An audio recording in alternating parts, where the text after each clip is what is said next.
আজকের ভিডিওটিতে এই সুন্দর শিবুরি কাজটি দেখাবো। আসসালামু আলাইকুম, কেমন আছেন সবাই? আশা করছি সবাই ভালো আছেন। আজকে টিউটোরিয়ালটি আমি নিয়ে এসেছি ভ্যাট কালারের ওপর।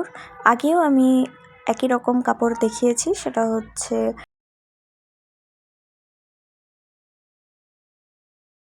ভ্যাট গোলাপি রঙের। আমি আরও একটি টিউটোরিয়াল দেখিয়েছি, একই রকম ওড়না, একই রকম কামিজ হবে।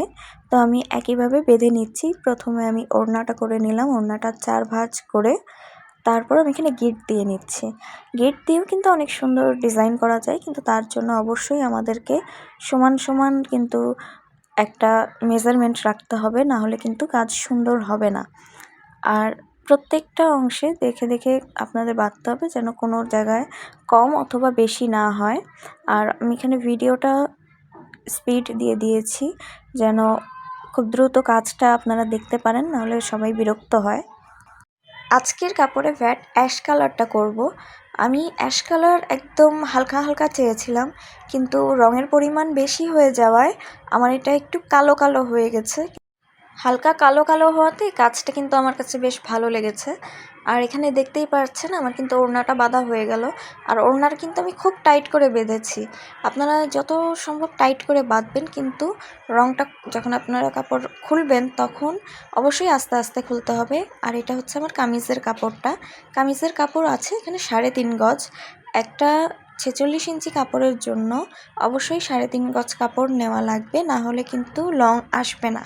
আর বাটিকের কাজ করার সময় আমাদের কিছুটা কাপড় কিন্তু কমে যায়, কাপড় একটু শর্ট হয়ে যায়। তাই সেই হিসেব করে 2-3 ইঞ্চি বাড়তি কাপড় আমাদেরকে নিতে হবে। আমার বাসাটা মেন রোডের সাথে, তো তার জন্য অনেক শব্দ হয়, তার জন্য আমি ক্ষমা চেয়ে নিচ্ছি। আপনারা একটু রাগ করেন না, আমার এখানে অনেক শব্দ।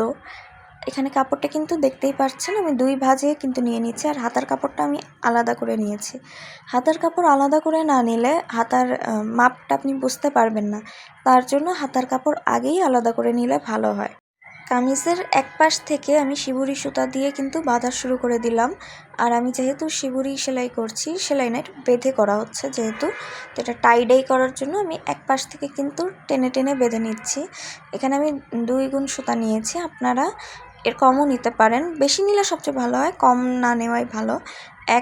এক গুণ নিতে গেলে কাজটা কিন্তু ভালো হয় না, তার জন্য 2-3টা নিতে গেলে বেশ ভালোভাবে এটা আটকানো যায়। আর খুব টাইট করে বাঁধতে হবে। আর নিচ দিয়ে কিন্তু কাপড়টাকে অবশ্যই ঠিক করে করে নিতে হবে। আপনি যদি নিচের কাপড়টা ভালোভাবে ঠিক করে না নেন, তখন কিন্তু ডিজাইনটা ভালো বসবে না, উল্টাপাল্টা হয়ে যাবে। শিবুরি সেলাই বা শিবুরি বাঁধা, যেটা টাই ডাই, এখানকার কাজ আপনি যেভাবেই করবেন সেটাই সৌন্দর্য। কিন্তু আমি যেহেতু একটা কাপড়ের সাথে মিলিয়েই করছি, তার জন্য আমি ওই জায়গাটাকে চিন্তা করে করে কাজটা আমি আগালাম। আর নিচে আমরা যত যাব তত কিন্তু আমাদের সুতা শেষ হয়ে যাবে, তাই একটা সুতা শেষ হওয়ার পর ওই জায়গাটা কিন্তু টাইট করে বেঁধে নিতে হবে। আমরা যদি টাইট করে না বেঁধে নেই, তাহলে কিন্তু এই জায়গা থেকে সুতাটা খোলা শুরু হয়ে যাবে যখন আমরা রঙে দিব। তাই প্রত্যেকটা জায়গাকে আমরা ভালোভাবে ধরে ধরে একদম টাইট করে বেঁধে নিব। আমার এখানে অনেকগুলো সুতা ব্যবহার করেছি, কিছু পুরানো সুতাও ব্যবহার করেছি, কিছু নতুনও ব্যবহার করেছি। আমরা টাই ডাইয়ের ক্ষেত্রে পুরানো সুতাও ব্যবহার করতে পারি। পুরানো সুতাটাকে ভালোভাবে অবশ্যই ওয়াশ করে নিতে হবে, কারণ সুতায় কিন্তু রং বসে না, কিন্তু তারপরেও কিছু না কিছু রঙের কিন্তু কষ থেকে যায়। তাই সুতাটাকে ভালোভাবে ওয়াশ করে আমরা আবার পরবর্তী কাজ করতে পারবো। আমার চ্যানেলে আমি বাটিক নিয়ে আরও অনেক ভিডিও দিয়েছি, আপনারা চাইলে আমার চ্যানেলটি ঘুরে আসতে পারেন।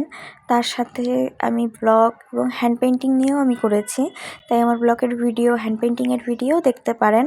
বাটিক কাপড়ের সাথে বা টাইডাইয়ের সাথে আমরা যদি অল্প ব্লক প্রিন্ট অথবা হ্যান্ড পেইন্টিং দেই, তাহলে আরও দেখতে সুন্দর লাগবে। আর আমাদের কাজটিও অনেক আকর্ষণীয় হবে, সবার অনেক পছন্দ হবে। আমার কাপড়টি সম্পূর্ণ বাঁধা হয়ে গেছে এবং এখানে গরম পানি নিয়ে নিচ্ছি। আর গরম পানির সাথে 2 তোলা হাইড্রোস ও 2 তোলা কস্টিক দিয়ে আগে ভালোভাবে মিশিয়ে নিচ্ছি, এবং তার সাথে 1 তোলা অ্যাশ কালার দিয়েছি, ভ্যাট অ্যাশ কালার। তারপর খুব সুন্দর করে কিন্তু নাড়াচাড়া করে নিব। আর এই ক্ষেত্রে আমি কাঠের খুন্তি ব্যবহার করছি, আপনারা কাঠের খুন্তি অথবা স্কেল ব্যবহার করতে পারেন। আমি এখানে স্কেল নিয়েছি। আর রঙটা ভালোভাবে যখন মিশে যাবে, তখন আমি এর মধ্যে দিয়ে দিব আমাদের কাপড়টা কিন্তু তার আগে আমি ভিজিয়ে রেখেছিলাম আধা ঘন্টার মতো। রংটা ভালোভাবে মিশে যাওয়ার পর আমি কিন্তু পানি থেকে কাপড়টা নিংড়ে নিলাম আর রঙের মধ্যে দিয়ে দিলাম। প্রথমে দেখে মনে হবে যে রংটা মনে হয় ভালো বসছে না, ঠিক যেই কালারটা চাচ্ছি সেই কালার আসছে না, কিন্তু ভ্যাট কালারটা এরকমই হয়। ভ্যাট কালার প্রথমে বোঝা যায় না যে আমাদের ঠিক কেমন দরকার। আপনি ভ্যাটের যে কালারটাই করবেন প্রথমে সেই কালারটা কিন্তু আসবে না, সেটা কেমিক্যালের জন্য একটু চেঞ্জ হয়ে যায়। যখন এটা বাতাসে থাকবে তখন কিন্তু কালার ঠিক হয়ে যাবে। আর কাপড়টা ভ্যাটে দেওয়ার পর কমপক্ষে 10 মিনিট আর অতিরিক্ত 30 মিনিট রাখা যায়, কিন্তু সবচেয়ে ভালো হয় 15 মিনিটের মধ্যেই কাপড়টা ওয়াশ করে ফেলা।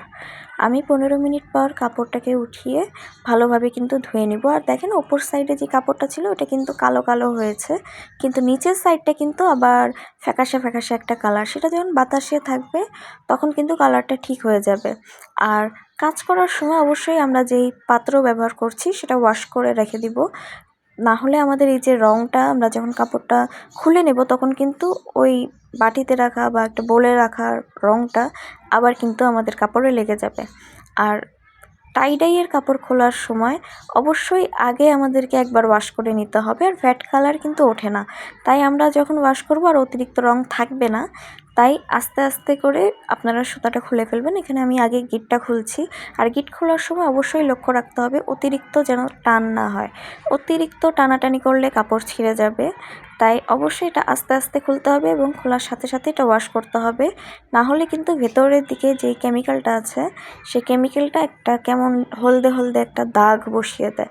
তাই এটা সাথে সাথে ধুয়ে ফেললেই আমাদের কাপড়টা কিন্তু সুন্দর হয়ে যায়। ওড়নাটা খুলে নেওয়ার পর এটাকে আমি আরেকবার ওয়াশ করে আমি পাত্রে রেখে দিব। তারপর একসাথে সবগুলো কিন্তু আরেকবার ওয়াশ করে নিব, যেন আমার এখানে কোনো কেমিক্যাল বা কোনো কিছু না থাকে। আর কাপড়টা ওয়াশ করার 2 দিন পর একটু সাবান দিয়ে ধুয়ে তারপর মার দিলে ভালো হয়, কারণ ভ্যাট কালার কিন্তু অনেক পাওয়ারফুল কেমিক্যাল দিয়ে করা, তাই আমাদের স্কিনে লাগলে কোনো সমস্যা যেন না হয়। তাই এটাকে আমরা পরবর্তীতে সাবান দিয়ে ওয়াশ করে তারপর ব্যবহার করি।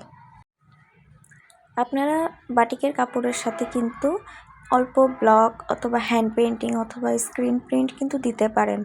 আর তেমন কোনো কিছু না পারলেও একটু হাতের কাজ দিলেও আমাদের কিন্তু বাটিকের কাপড়টা অনেক সুন্দর লাগে, টাই ডাইয়ের কাপড়টা অনেক সুন্দর হয়ে যায়।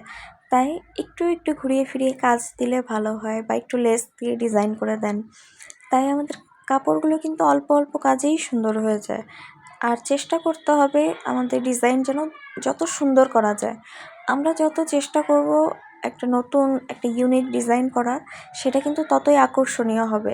সেটা আমরা সেল করি অথবা আমরা নিজেরাই ব্যবহার করি না কেন, এটা আকর্ষণীয় হয়। যেমন আমি এই কাপড়টা তৈরি করেছি আমার আপুর জন্য। এখানে আমি তারপরে আরও কিছু কাজ করব। এখন ঠিক কী কাজ করব সেটা আমার কাজটা দেখে আমাকে বুঝতে হবে, আমার কাপড়টা দেখে বুঝতে হবে। আমি এখানে সুতি কাপড় নিয়েছি, তো সুতির সাথে কোন ডিজাইন আমাদের সাথে যাবে, কোনটা যাবে না, এভাবে চিন্তা করে করে আমাদের কাজটা করতে হয়। আর সুতাটা কিন্তু অনেক বড়, দেখছেন আমি সুতাটা কিন্তু কাটছি না। আমি প্রথমে একটুখানি গিটটা খুলে নিয়েছি, তারপরে কিন্তু আমি একদম টান দিয়ে দিয়ে একটু সময় নিয়ে নিয়ে আমি খুলতেছি, কারণ এটা কিন্তু আমি পরবর্তীতে আবার ব্যবহার করতে পারবো।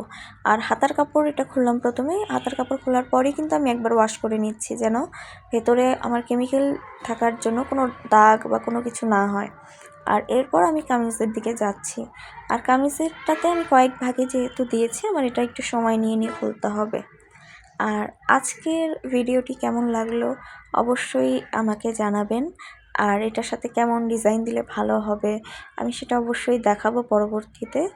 আর আজকের জন্য এই পর্যন্ত, সবাই ভালো থাকবেন। আসসালামু আলাইকুম।